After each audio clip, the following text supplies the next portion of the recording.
할렐루야. 사랑하는 성도 여러분, 10월 14일 목요일 새벽 만나입니다.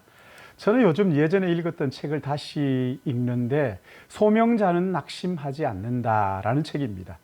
이 책에서 하나님은 약한 자를 쓰신다는 거예요. 사람의 힘이 너무 강하면 하나님의 능력이 그만큼 약해지더라는 거예요. 그래서 하나님은 사람을 쓰실 때 힘을 빼고 난 후에 쓰신다는 거예요.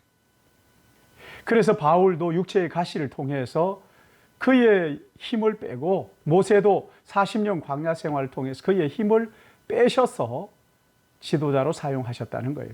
오늘 본문은 사도행전 27장 27절에서 44절의 말씀인데, 보름 가까운 시간을 폭풍 가운데서 보내고 모든 것을 다 바다에 던지고 맨몸으로 멜리데라는 곳에 상륙하는 내용이 오늘 본문의 말씀입니다. 오늘 본문을 봉독하겠습니다.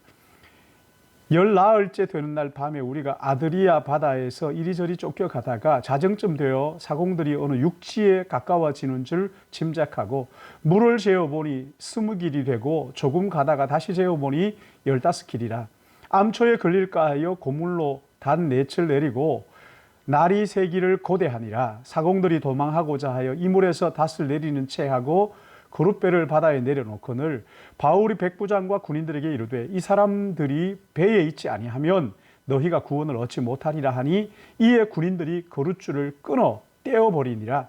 날이 새어가며 바울이 여러 사람에게 음식 먹기를 권하여 이르되 너희가 기다리며 먹지 못하고 줄인 지가 오늘까지 열나흘인즉 음식 먹기를 권하노니 이것이 너희의 구원을 위하는 것이요 너희 중 머리카락 하나도 잃을 자가 없으리라 하고 떡을 가져다가 모든 사람 앞에서 하나님께 축사하고 떼어 먹기를 시작하며 그들도 다 안심하고 받아 먹으니 배에 있는 우리의 수는 전부 276명이더라. 배부르게 먹고 밀을 바다에 버려 배를 가볍게 하였더니 날이 새매 어느 땅인지 알지 못하나 경사진 해변으로 된 항만이 눈에 띄거늘 배를 거기다 들여댈 수 있는가 의논한 후 닻을 끊어 바다에 버리는 동시에 키를 풀어 늦추고 돛을 달고 바람에 맞추어 해안을 항해하여 들어가다가 두 물이 합하여 흐르는 곳을 만나 배를 걸매 이 물이 부딪혀 움직일 수 없이 붙고 고물은 큰 물결에 깨어져 가니 군인들은 죄수가 헤엄쳐 도망할까 하여 그들을 죽이는 것이 좋다 하였으나 백부장이 바울을 구원하려 하여 그들의 뜻을 막고 헤엄칠 줄 아는 사람들을 명하여 물에 뛰어내려 먼저 육지에 나가게 하고 그 남은 사람들은 널 조각 혹은 배 물건을 의지하여 나아가게 하니 마침내 사람들이 다 상륙하여 구조되니라. 아멘. 오늘 여기 27절 28절 말씀을 보시면 육지에 가까운 것 같아서 물을 재어보니까 20길이고 다시 재어보니까 15길이었다 말합니다. 바울이 안심하라 말한 후에도 한참 동안 폭풍우 속에서 시달렸다는 것을 알 수가 있습니다. 금방 좋아진 것이 아니죠. 열나흘 동안이나 그 폭풍우 바닥 한가운데에서 시달린 거예요. 그런데 이런 와중에 사공들이 어떻게 합니까? 도망치려고 합니다. 이물에서 닷을 내리는 채 하고 거룻배를 바다에 내려놓았다는 거예요. 이물은 배의 머리 쪽을 말하는 것이고 거룻배는 구명보트라고 생각하면 됩니다. 바울이 이것을 보고 이 사람들이 배에 있지 아니하면 너희가 구원을 얻지 못하리라. 하나님께서 바울에게 분명히 너희 중에 아무도 생명에는 아무런 손상도 없겠다고 하는 약속을 받았어요. 그리고는 거룻배를 잘라버리죠. 보름 가까운 시간 동안 아무것도 먹지 못했으니까 체력이 바닥에 나 있는 사람들에게 음식을 먹으라고 권하기 시작하면서 지금 죽음을 눈앞에 있는 사람들인데 음식을 먹겠어요? 그러나 바울이 하는 말이 이것이 너희의 구원을 위한 것이요 너희 중 머리카락 하나도 잃을 자가 없으리라. 그리고 떡을 가져다가는 모든 사람 앞에서 하나님 앞에 축사합니다. 그리고 떼어 믿기 시작하며 그들도 다 안심하고 받아 먹으니 배에 있는 우리의 수가 전부 몇 명이에요? 276명이었더라. 배부르게 먹고 난 후에 밀을 다 바다에 버리고 41절에 결국 그 배까지 다 부서지고 그때 군인들이 죄수가 헤엄쳐서 도망치면 어떡하나, 그들을 죽이겠다고 말합니다. 그러자 백부장 율리오가 바울 때문에 군인들의 의견을 무시하고 헤엄칠 줄 아는 사람들을 먼저 육지로 보내지. 여러분, 바울은 풍랑 때문에 살 소망이 끊어진 그 밤에 하나님의 사자가 그를 찾아와서 하시는 말씀을 분명히 듣고 용기를 얻었어요. 그리고 배에 있는 사람들도 죽음 앞에서 살 여망이 없었지만, 그러나 떡을 떼어 먹고 축사하고 떡을 떼어 먹자 그들의 마음속에 살 소망이 다시 생긴 것이지. 그러나 여러분 보세요. 이 사람들에게 하나님의 사자가 바울에게 와서 말씀하셨지만 몇 번의 위기를 거치게 됩니다. 사공들이 뿔뿔이 흩어져 도망가려는 위기를 겪게 되고, 군인들이 죄수를 죽이려는 그런 시도들을 겪게 되고, 결국 배가 다 망가지는 이런 위기를 겪게 되지. 그러나 이 모든 위기를 넘어서 마침내 사람들이 다 상륙하여 구조되니라. 사랑하는 성도 여러분, 우리는 하나님의 자녀들입니다.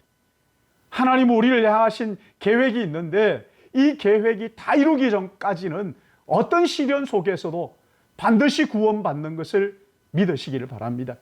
성경의 모든 약속 지금까지 다 이루어졌습니다. 그러나 이제 한 가지, 우리 주님 다시 오실 약속만 남아 있습니다.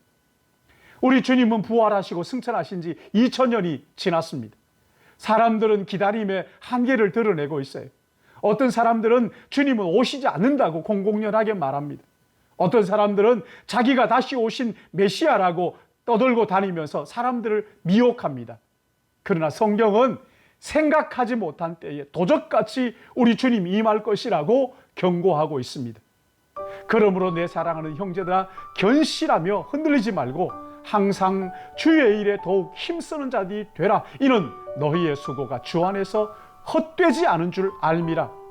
사랑하는 여러분, 오늘 이 하루도 다시 오실 주님을 우리가 기다리며 주님의 일에 힘쓰는 우리 모든 믿음의 가족들, 미혹되지 않고 유혹받지 않고 말씀을 붙들고 주님 다시 오실 그 복된 날을 기다리는, 사모하는 우리 모든 믿음의 가족들 되시기를 예수님의 이름으로 축복합니다.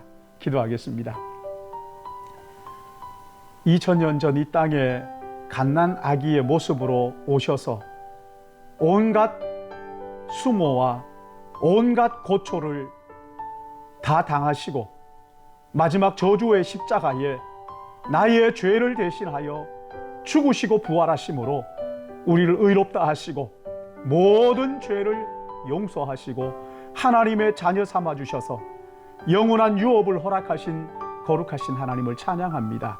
하나님 아버지, 이 시간 바울이 유로굴로 광풍 앞에서, 그 죽음의 위기 앞에서 하나님의 은혜, 약속의 말씀을 붙들고 사명을 다하기까지는 결코 우리 하나님 부르시지 않음을 알고 왕들 앞에서, 그 수많은 고관들 앞에서 하나님의 복음을 전하는 증인이 될 것이라는 약속을 붙들고, 주님, 그러나 그 약속 붙들고 가면서도 위기가 있을 때마다 우리 하나님 찾아오셔서 친히 말씀하시며 붙들어 주시는 것처럼, 하나님 아버지, 오늘 우리의 삶을 돌아볼 때 참 여러 가지 많은 어려운 일들을 당할 때 하나님의 약속이 과연 이루어지는가, 하나님의 말씀에 능력이 있는가, 하나님은 지금도 살아계시는가 의심할 때도 있지만, 그러나 주님 이제 다시 오시마 약속하신 인간의 한계를 깨뜨리고 역사하시고 임재하실 우리 구주 예수 그리스도,